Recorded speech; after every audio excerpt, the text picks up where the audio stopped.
December 10th, 1941. Two of the most powerful warships ever built. Symbols of the British Empire's might sail into the South China Sea. HMS Prince of Wales, a brand new King George, the 5th class battleship. And the legendary battlecruiser, HMS Repulse. Their mission, a secret, daring raid to disrupt the Japanese invasion of Malaya. Churchill himself called them an indefinable menace to the enemy. But in less than 2 hours, both of these titans would be at the bottom of the ocean, marking a devastating end to the era of the battleship. This is the story of their final, desperate battle. The British task force, designated Force Z, was meant to be a ghost. Led by Admiral Phillips, they sailed without air cover, gambling that secrecy and speed would be their shield. The plan was to strike the Japanese invasion fleet and slip away before the enemy could react. But the gamble failed. Early in their mission, one of their escorting destroyers, HMS Torpedo, spotted and attacked by Japanese reconnaissance bombers. The element of surprise was gone. The hunters had become the hunted. Admiral Phillips knew the danger, but pressed on, believing his ship's anti-aircraft firepower could fend off any attack. It was a fatal miscalculation. The sky soon filled with the drone of vengeance. The first wave of Japanese Nell bombers appeared, 9 of them flying high and level. Their target was the battlecruiser HMS Repulse. Bombs rained down, bracketing the ship in towering columns of water. One 550-pound bomb struck a hangar, starting a fire, but Repulse, a veteran of the First World War, shook off the damage. Her guns roared in defiance, and she maintained her speed. On the bridge, Captain William Tennant felt a surge of confidence. Perhaps they could fight their way through this after all. But this was just the opening act. The real storm was about to break. From the horizon, a new and far more dangerous threat emerged. 67 Japanese G4M Betty torpedo bombers. Unlike the high-altitude bombers, these planes came in low and fast, skimming the waves. They split into groups, executing a perfectly coordinated pincer attack, a tactic designed to overwhelm a ship's defenses by attacking from multiple directions at once.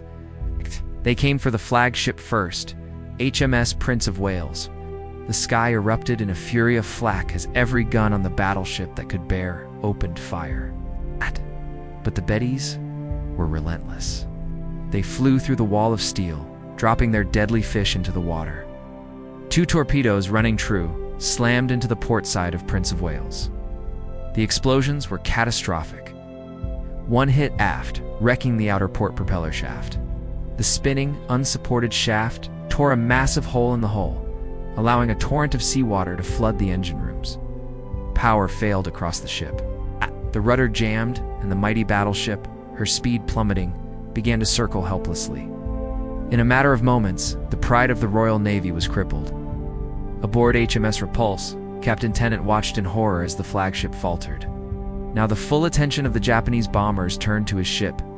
With incredible skill and nerves of steel, Tennant began what witnesses would later describe as a ballet of naval maneuvering. He threw the 32,000-ton battlecruiser around like a destroyer, issuing a rapid-fire series of helm orders to comb the tracks of the incoming torpedoes. Miraculously, it worked. Repulse weaved and dodged, and one after another, the torpedoes passed harmlessly by.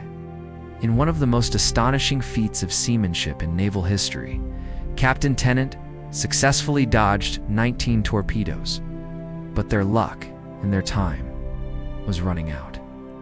The Japanese pilots were astonished by Repulse's agility, but were not deterred. They regrouped and came in for another coordinated attack. This time, they would not be denied. As Tennant dodged one set of torpedoes, another group of bombers struck from the other side. A torpedo hit midships, then another and another. Within seconds, Repulse was struck by at least 4 torpedoes. The damage was overwhelming. The rudder was destroyed, and the ship immediately began listing heavily to port. Below decks, water poured in, extinguishing the boilers and killing the engines. The ship was dying. On the bridge, Captain Tennant knew it was over. The list was increasing so rapidly that the deck was nearly vertical. He gave the final heartbreaking order: abandon ship. God be with you. The end came with shocking speed. Just 11 minutes after the first torpedo hit, HMS Repulse rolled over and plunged beneath the waves, her propellers still turning slowly in the air. Hundreds of men were thrown into the oily water as their ship vanished from sight.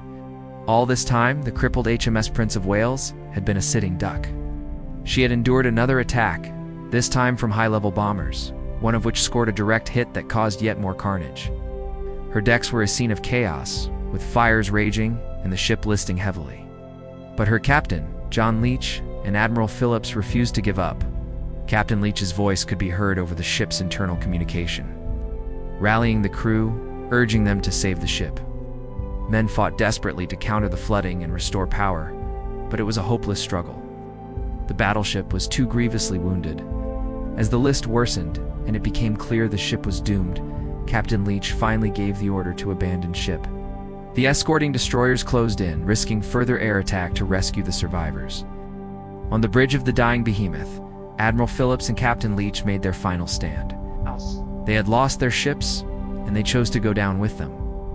As HMS Prince of Wales capsized, survivors in the water saw the two men, still standing on the bridge before the ship slid beneath the waves, taking 840 of her crew with her.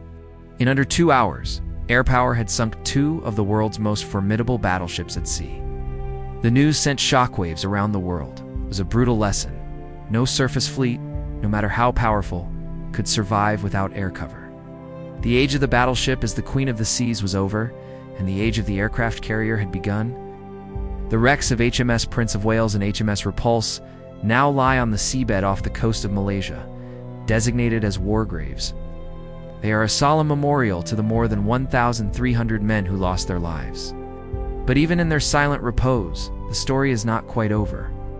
In 2023, a Chinese-registered vessel was seized by Malaysian authorities. On board, they found looted scrap metal and what appeared to be artillery shells. Investigators suspect this vessel had been illegally salvaging the historic wrecks, a desecration of these sacred sites. It's a sad final chapter to a story of bravery, sacrifice, and a dramatic turning point in the history of naval warfare. Thanks for watching, and if you found this story compelling, please like and subscribe for more chapters from history.